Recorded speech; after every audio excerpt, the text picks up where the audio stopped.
Hello, and welcome to the Language of Mindfulness podcast. This is a podcast for people who want to have more great conversations in your life. You want to connect, you want to speak authentically, and you want to listen deeply. This is how to do it, and it's the real deal. So why should you listen to the Language of Mindfulness? Because in every episode, I'm going to give you tips and guidance I've learned in my pretty extensive career of coaching and practice from the best and brightest in the field of interpersonal communications, public speaking, meditation, group leadership, and somatic psychology. And we're going to have interviews with some amazing people about their groundbreaking work. It's my goal to give actionable and uncommon tips and advice in every episode that you can implement right away. So subscribe or follow now on Spotify, Apple Podcasts, or wherever you listen to your favorite podcasts. And if you don't listen, you're going to miss some great stuff that you just won't hear anywhere else. I'm your host, Brett Hill, and welcome to the Language of Mindfulness. So I am very excited to welcome to today's episode Lodro Rinzler, who is an incredibly interesting person, as you will discover for yourself. Let me read a little bit about Lodro first. He's a meditation teacher, actually a full-time meditation teacher, which is a rare thing in the world. And he is the author of 7 books. He's the co-founder of MNDFL, Mindful Meditation Studios in New York City. His books, Walk Like a Buddha and The Buddha Walks Into the Office, which sounds like a prelude to a joke, but but these are amazing topics because it's like, what does it mean to walk into work like a Buddha and be mindful in the office these days? And oh my gosh, is that ever a big topic these days? There's a big transition of business and business models to be more mindful and accountable to our humanity these days. And so this is very on point. So that's one of the reasons I wanted to invite him. And these books have both won awards from the Independent Publisher Book Awards. And so that's super exciting. He's taught meditation for 19 years in the Tibetan Buddhist tradition and travels frequently for his books, having spoken across the world at conferences, universities, and businesses as diverse as Google, Harvard University, and the White House. And you can look up that Google talk, by the way. It's online. It's worth listening to.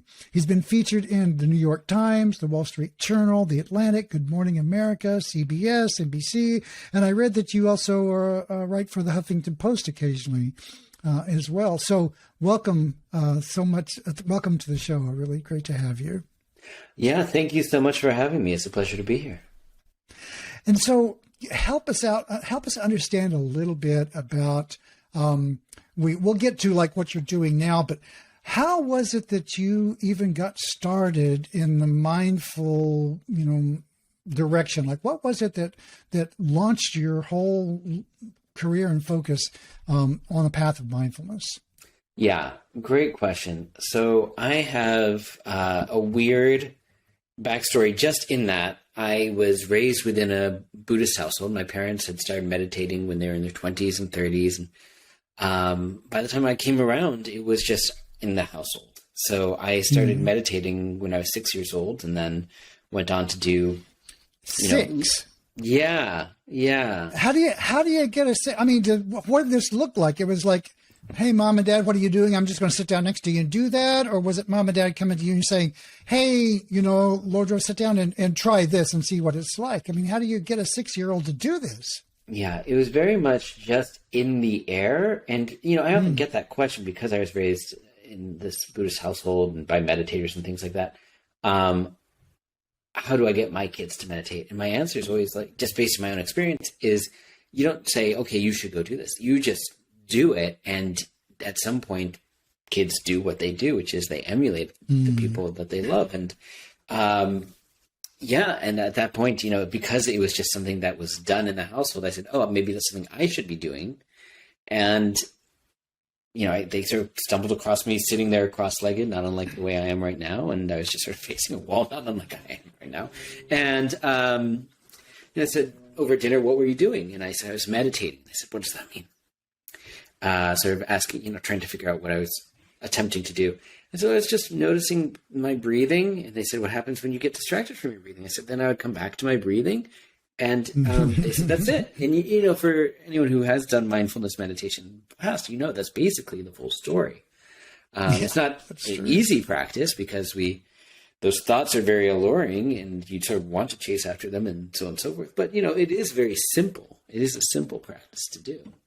So I did start at that young age, and then I started doing like weekend retreats, things like that, when I was about 11, and it sort of continued on in that direction. So by the time I was at university, I was running a little meditation group, and people were coming and they didn't know how to meditate. And my own naivete, I said, I just assumed everyone would know if they were coming to a meditation group what they should be doing.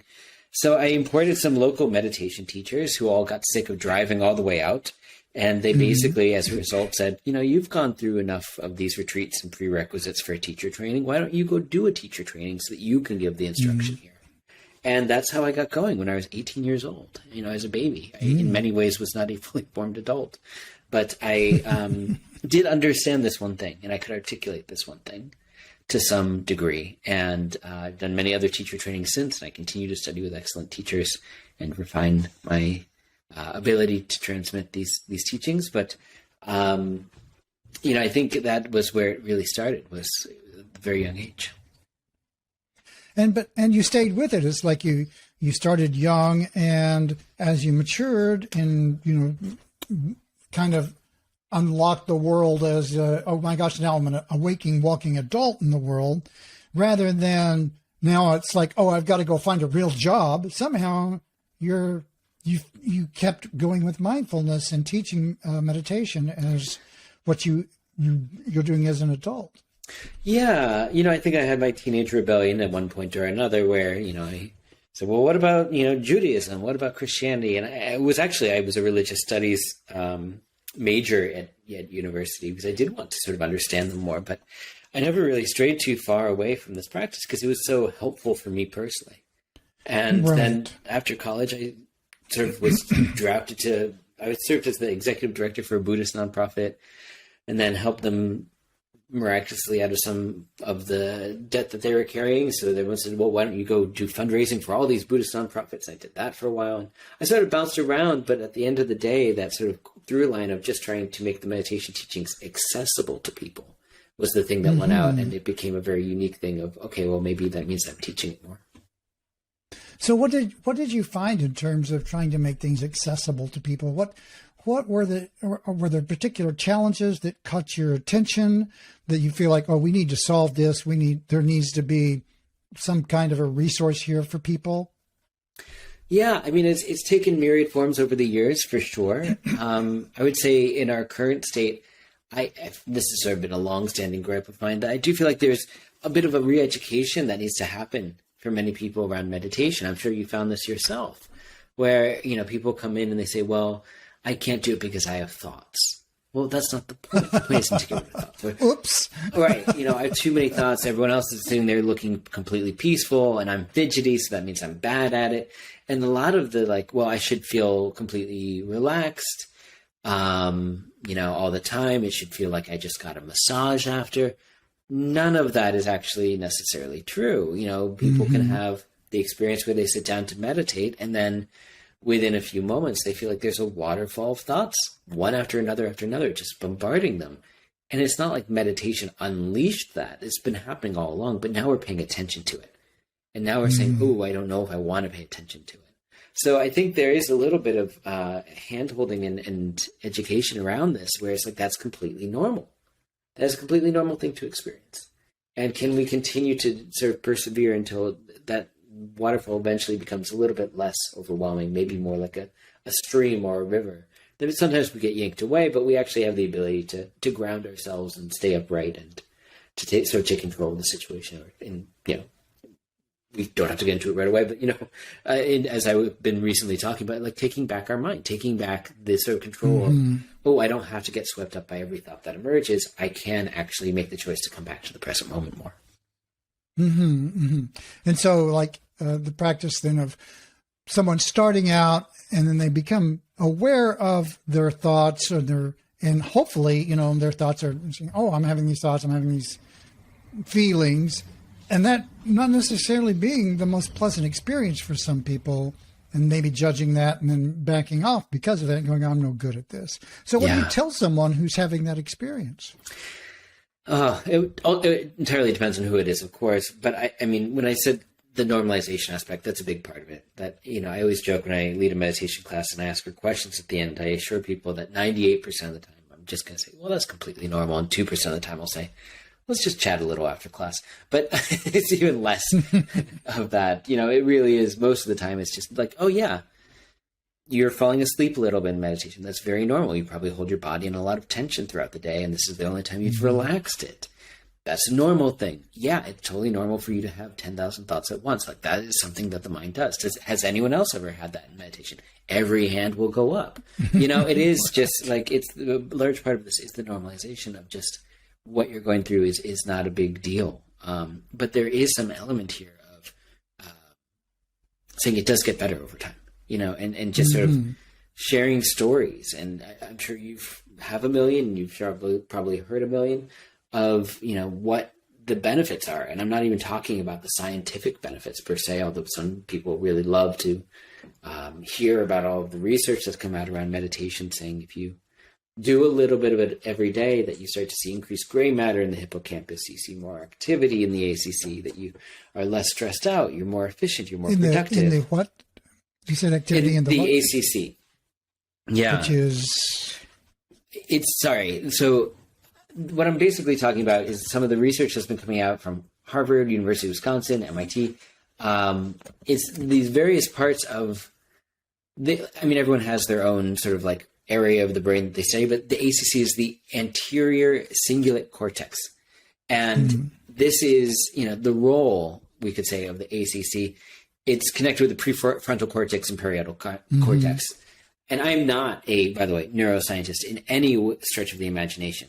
So as I go through that, I'm sort of the person that's saying, that's interesting. What does it mean?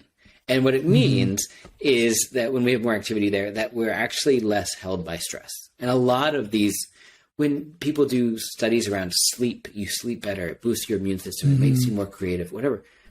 I'm always looking at that. And again, not a neuroscientist, the fact that I remembered this is already impressive to me. But that the bottom line is, you are less held by stress. And what happens when I'm less held by stress? Yeah, there's more room in my mind for creativity.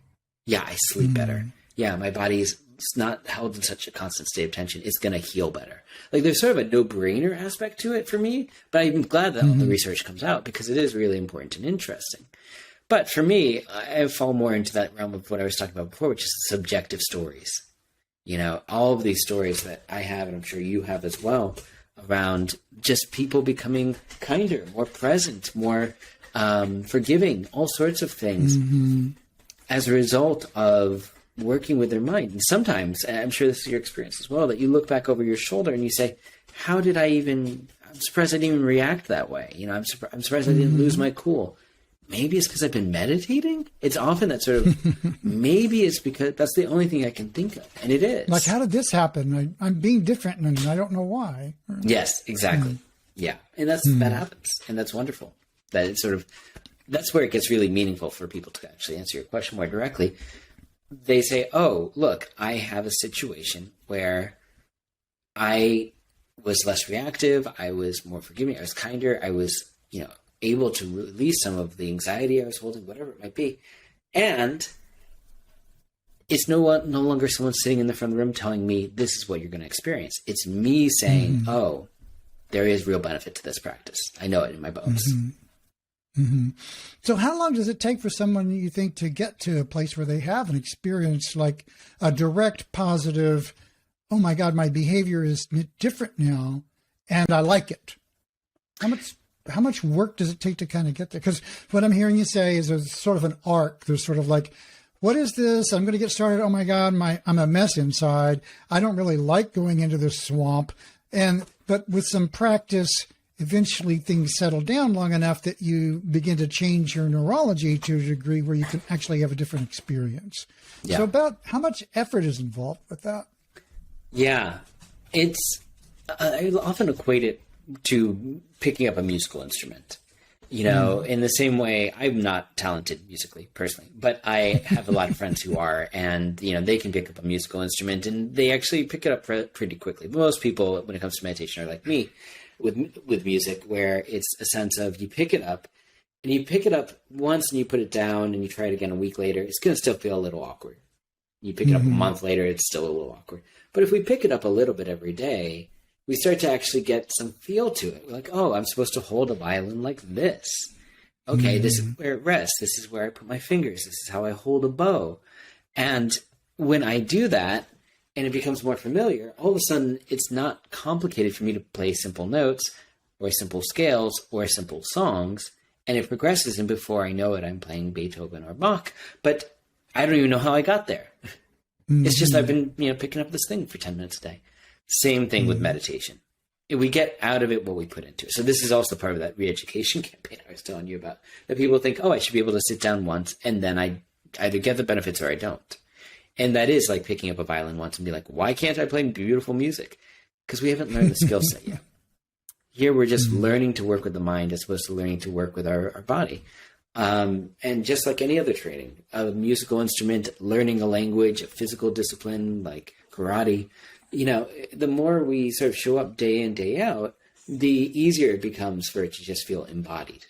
So for anyone who's done any of those other skill sets, it's exactly like that. And it's just, I suppose, you know, I have a colleague and a mentor who, his partner was telling me at one point that in a large crowd, someone goes, how long until I see the benefits of meditation? And having received this question over and over again, over his many decades of teaching, this person sort of broke out of character and just looked at him and goes, you? 2 weeks, and then went on to the next question. And I love that because people want that answer. They want to know, but just give me like an exact thing. And it reminds me, you know, not to go too far off topic, but, you know, I had a lot of meditation students come to me at the very beginning of the pandemic, and they're like, how long is this going to go on for? Like somehow I, as the meditation teacher, also secretly had, you know, a lot of degrees in virology. Yeah, right. So like I would just know. And it was always this interesting thing of being like, well, we don't know. And could we get used to the not knowing? Could we actually just sort of open to that experience?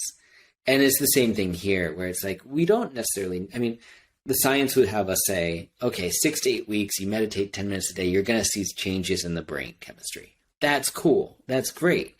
But I've also seen people say, oh, it's been 3 weeks and I feel really different. Or you mentioned Mindful, the network of meditation studios I co-founded. You know, we would run something where it was, we were like, how do we get people meditating regularly? And we were like, well, we live in a capitalistic society. Let's incentivize them financially. So if you came 30 days in a row, you had your first month membership. It was very inexpensive.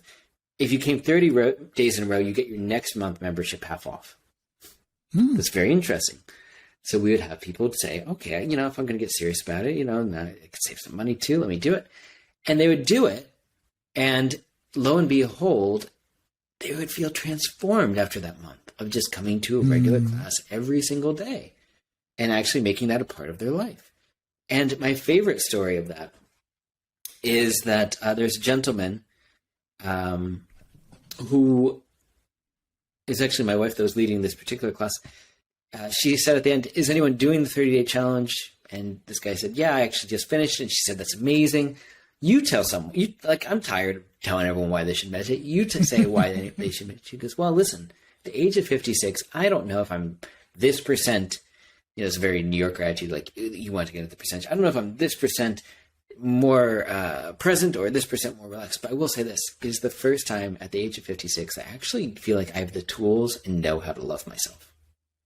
Wow. That's not something Harvard or MIT or anyone else is tracking, you know, like that's just a beautiful story of someone like, yeah, I changed the relationship to myself. And it's like every time, I mean, we talked about the like very basic meditation instruction before, right? Like we take an upright and relaxed posture. We follow the body breathing. We notice when we drift off, we come back to the breath. What voice do we use when we drift off?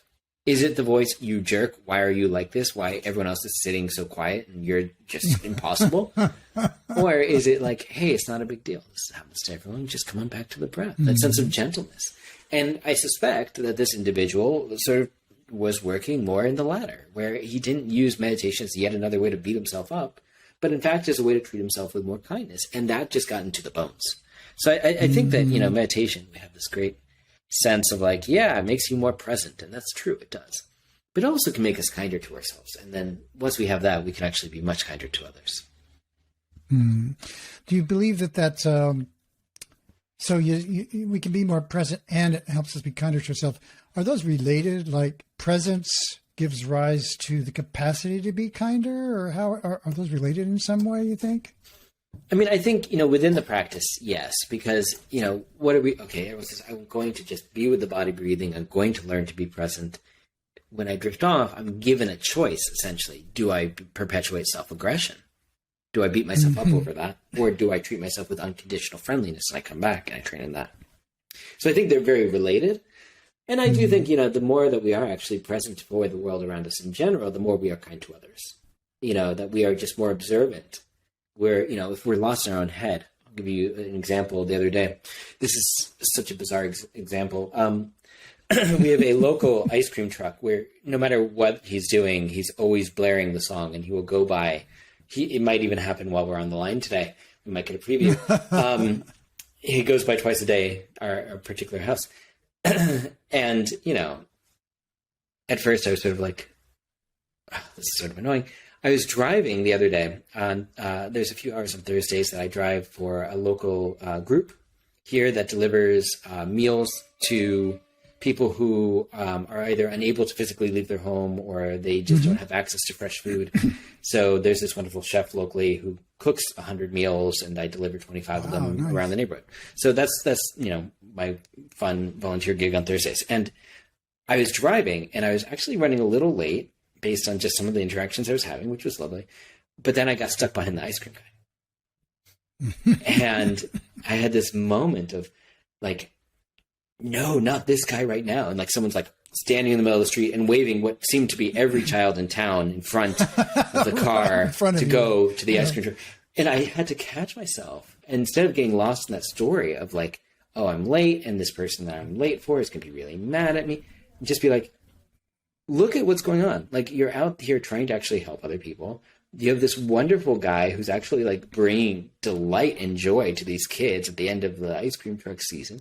Like, he's making a good living doing like all of these, like, this is wonderful. This is like, why would you? So it's like the sense of when you're present and you drop the story of like, oh, but what about this? What about that? We're just present for that moment. We say, oh, there's great joy that can be discovered. There's great kindness that can actually be offered to someone that you might otherwise be annoyed to, and all of these sorts of things. So it's a bizarre story, I realize, but you know, this is me reconciling my arch enemy of the ice cream truck.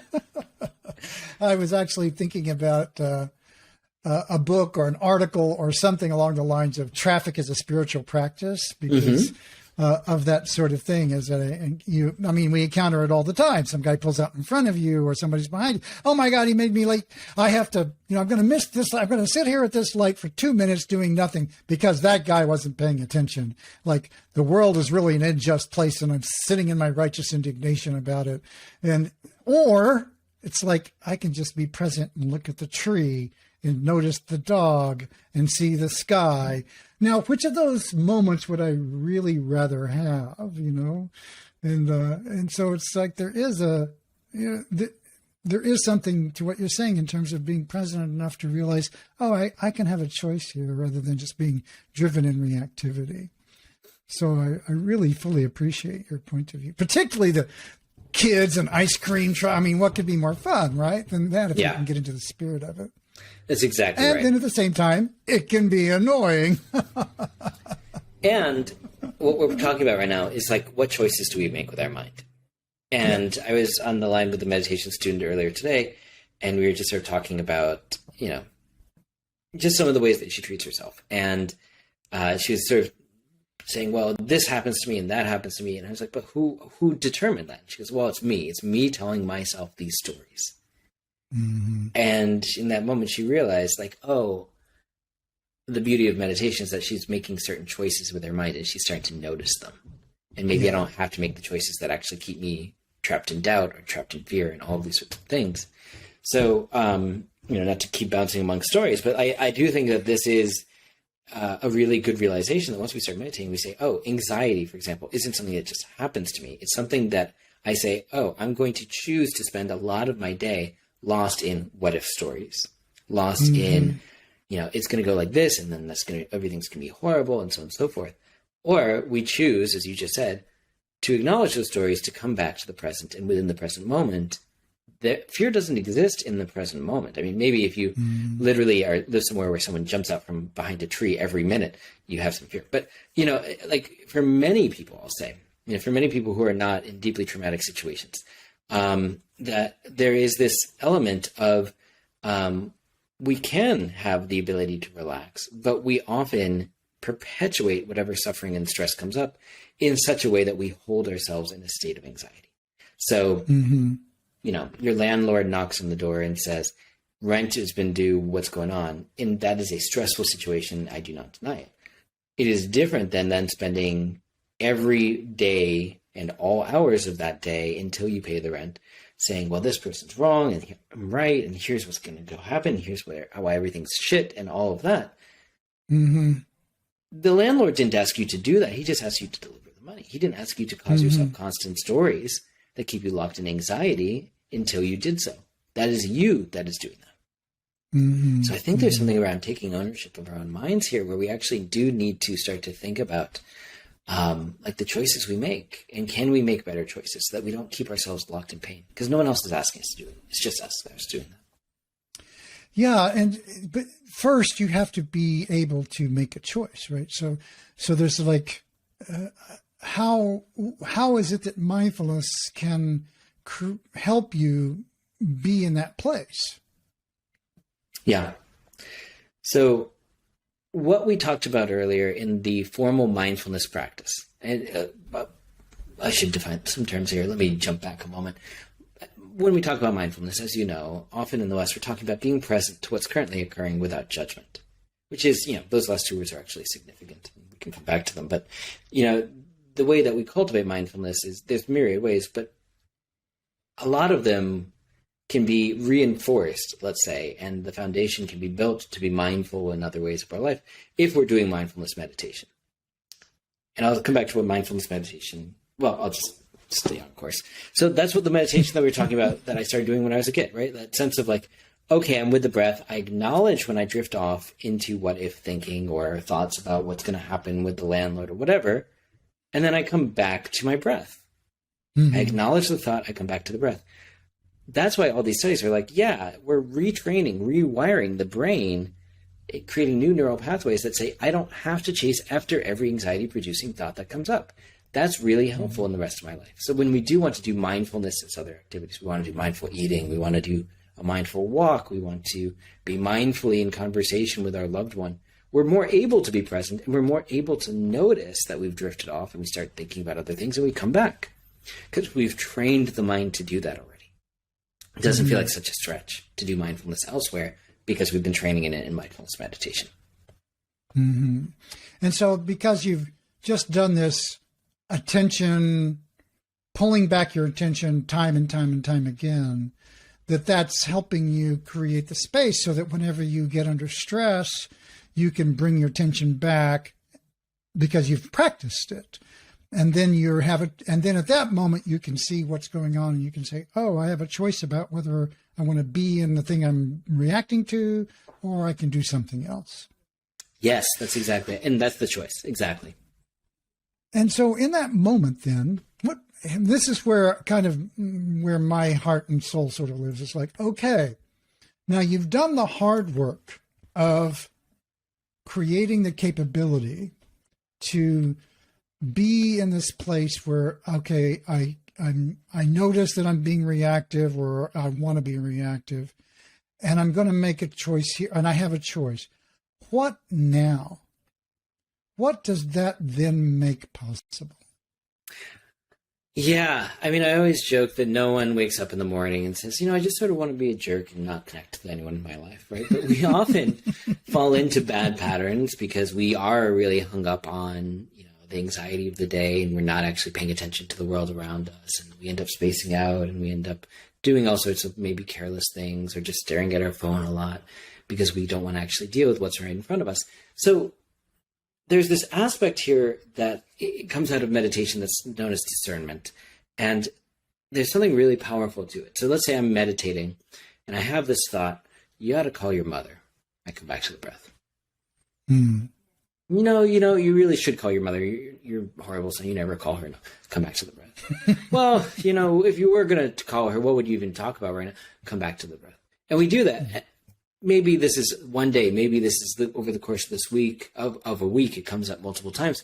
We end up at some point getting up off the meditation cushion and saying, yeah, maybe I should actually call my mother. That's something I want to do. Or a better example would be, you sleep in late and you're very groggy as you're sitting there meditating. You say, oh my gosh, I shouldn't keep staying up so late. And after a certain number of days like that, you might similarly say, I want to make a change and I want to cut down on that. So we start to learn what aspects of our life we want to cultivate more of a relationship to and which ones we want to cut out or perhaps even reject or cut down on. And just by getting to know the mind better, we're actually starting to make those better choices more naturally. Mm-hmm. It just starts to inform the activity. The aspiration of, oh yeah, I should do that, becomes the activity of actually following through. I love that very much because, it sort of brings into focus that the what to do becomes clear from when you land in more of what's true for you and you get more in touch with your actual experience in the moment than sometimes what you ought to be doing. Because a lot of times people, and when I'm a coach, some people can, what should I be doing? And of course, as a mindfulness coach, discover what you should be doing is getting more in touch with who you are. And then what you should be doing just sort of reveals itself. And so I think you just said that in a very elegant way. Yeah. But I mean, that's a beautiful thing to encourage people to do, because I think that same sort of thing we were talking about around the pandemic, when is this going to be over? People want the solid answer. And yet, of course, to turn to someone and actually sort of reflect back that we have a lot of answers within us, that we actually do possess wisdom inside of us that we can contact. And meditation, it's very helpful for that. It helps us get out of the neurotic mind that's always trying to ruminate about what could go wrong, and to just be present and open enough that we start to see what could be skillful and helpful. Mm-hmm. Mm-hmm. And that's, it's sort of like within us is this resource that can help us be skillful and helpful, and we just need to access it. And what kind of a world would it be? How would it improve your world and the world around you if we could just connect more to that? So that's a beautiful ambition and motivation. I mean, there's the old Dalai Lama quote of saying that there would be peace in a generation if every 8-year-old learned how to meditate. And I think that's about right. It's not even like that they would all start beaming light out of their eyes or anything. It's just that they would stop creating so much harm for themselves and others. And that's a big part of it. Well, totally. So what are you working on these days? What's on your, what's got your excitement and got your passion moving? Yeah, I'm working on a handful of things. So my most recent book did come out just a few months ago, called Take Back Your Mind, Buddhist Advice for Anxious Times. And it is very much based on what we've been talking about. We sort of meandered into it somehow. But the idea of taking our mind back, making better choices with our mental state so that we actually are less held in that state of tension, of anxiety, and more able to become present and responsive in skillful ways. And so there's a lot of both meditation advice, but also just on-the-spot techniques in that book around, catching ourselves when we're in the midst of telling ourselves the same story 50 times in a row. Well, maybe the conversation will go this way. Maybe it'll go that way. That we catch ourselves and we can actually either do some somatic work, working with the breath, or even just become inquisitive with our experience. Asking ourselves, is this still helpful? Is this useful? Can you actually alleviate no, actually this isn't. If I listen to myself, no, this isn't helping me. Well, then why am I doing it? I can let it go more easily. So there's a lot of on-the-spot techniques, if you will, in addition to formal and traditional meditation techniques that are in there, so that we can actually take the mind back and rewire it away from anxiety, make better choices with our mind. And the other thing, every time around this time of year, I start to gear up for the big thing that I do. So starting in January every year, for the last 4 years, I've run something called the Buddhist Immersion, which is just 5 months of intense Buddhist studies for people who want to go really deep with both meditation and where it came from. Well, where mindfulness meditation came from, at least. So that's sort of a big endeavor and a heavy lift all the time, but it's also really wonderful. Last year we had 100 people from 14 different countries take place. Nice. And be in community together, which is such a wonderful thing that we can do. It was sort of done well at this point online. So for anyone who is interested in those sorts of things, they're always welcome to join our community. And so how would they find you if they were interested in such a thing? Yeah, the nice thing about having a name like Lodro Rinzler is that you get all of the domains early enough. So, LodroRinzler.com has all of that information about the book and about the courses, and also offering a free course that's in between now and then, which is just sort of that people can get a good taste of meditation. If they're new to meditation, that's a good one for them.